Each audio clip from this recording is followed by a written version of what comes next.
السلام علیکم معزز دوستو، میں ہوں سید انور علی شاہ اور آپ سب دیکھ رہے ہیں ہسٹوریکل ورلڈ۔ دوستو، ہسٹوریکل ورلڈ کی ایک اور تاریخی ویڈیو میں آپ سب کو تہہ دل سے خوش آمدید کہتا ہوں۔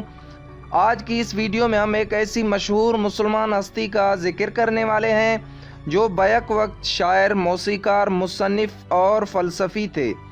دوستو، آپ میں سے کچھ لوگ تو سمجھ گئے ہوں گے کہ ہم کس بزرگ ہستی کا ذکر کر رہے ہیں۔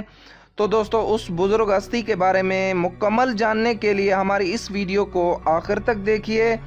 لیکن دوستو، ویڈیو کی طرف آگے بڑھنے سے پہلے آپ سب سے مخلصانہ درخواست ہے کہ جن دوستوں نے ہمارے چینل کو سبسکرائب نہیں کیا وہ ابھی نیچے دیے گئے سرخ رنگ کے بٹن کو دبا کر ہمارے چینل کو سبسکرائب کر لیں اور ساتھ میں موجود گھنٹی کو بھی دبا دیں تاکہ آپ کو ہماری آنے والی ویڈیوز تسلسل کے ساتھ ملتی رہیں۔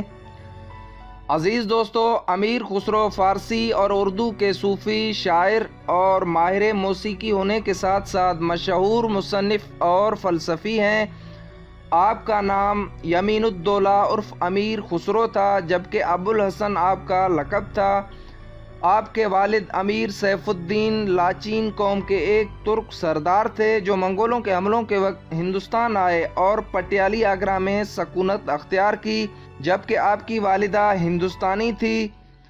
دوستو، امیر خسرو کی پیدائش 1253 عیسوی میں آگرہ میں ہوئی۔ جب آپ 8 سال کے ہوئے تو یتیم ہو گئے اور کچھ عرصے بعد یہ خاندان آگرہ سے دہلی منتقل ہو گیا اور امیر خسرو نے باقی کی زندگی وہیں پر گزاری۔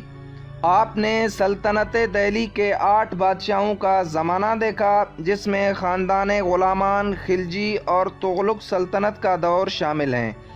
آپ نے برِ صغیر میں اسلامی سلطنت کے ابتدائی ادوار کی سیاسی، سماجی اور ثقافتی سرگرمیوں میں بھی حصہ لیا۔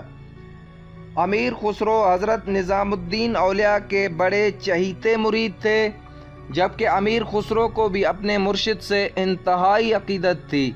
محترم دوستو، امیر خسرو نے ہر صنف شعر، قصیدہ، غزل، اردو دوہے، پہیلیاں اور گیت وغیرہ میں طبع آزمائی کی۔ غزل میں آپ کے 5 یادگار دیوان ہیں، جبکہ ہندوستانی موسیقی میں ترانہ، قول اور کلبانہ بھی انہی کی ایجاد ہے۔ دوستو، امیر خسرو نے بعض ہندوستانی راگنیوں میں ہندوستانی پیوند لگائے۔ راگنی ایمن کلیاں جو شام میں گائی جاتی ہے انہی کی ایجادات میں سے ایک ہے۔ کہتے ہیں ستار پر تیسرا تار بھی آپ ہی نے چڑھایا۔ دوستو، اپنے ایک اردو دوہے میں امیر خسرو کہتے ہیں: خسرو دریا پریم کا الٹی واکی دھار، جو اترا سو ڈوب گیا، جو ڈوبا سو پار، سیج و سونی دیکھ کے رہوں میں دن رین، پیا پیا میں کرت ہو پیروں، پل بھر سکھ نہ چین۔ دوستو، امیر خسرو شاعری سے ہی نہیں بلکہ موسیقی سے بھی خاصی دلچسپی رکھتے تھے۔ وہ ہندوستانی کلاسیکل موسیقی کے ایک اہم شخصیت بھی مانے جاتے ہیں۔ کلاسیکل موسیقی کے اہم ساز طبلہ اور ستار انہی کی ایجاد مانی جاتی ہے، اور فن موسیقی کے اجزاء جیسے خیال اور ترانہ بھی آپ ہی نے ایجاد کیے، جبکہ اردو کا پہلا شعر بھی امیر خسرو ہی سے منسوب کیا جاتا ہے۔ اس سلسلے میں اردو کے ابتدائی موجدین میں ان کا نام نمایاں ہے۔ دوستو، اگر آپ کی تصانیف کی بات کی جائے تو امیر خسرو بہت ساری مشہور کتابوں کے مصنف ہیں۔ ان میں قصہ چہار درویش، ہشت بہشت، کران السعدین، تغلق نامہ، مفتاح الفتوح، جواہر خسروی اور شیرین خسرو خاصی شہرت کی حامل تصانیف ہیں۔ دوستو، آپ کی وفات 1325 عیسوی میں ہوئی۔ اس وقت آپ کی عمر 72 سال تھی اور آپ اپنے مرشد حضرت نظام الدین اولیاء کے مزار کے قریب دفن ہوئے۔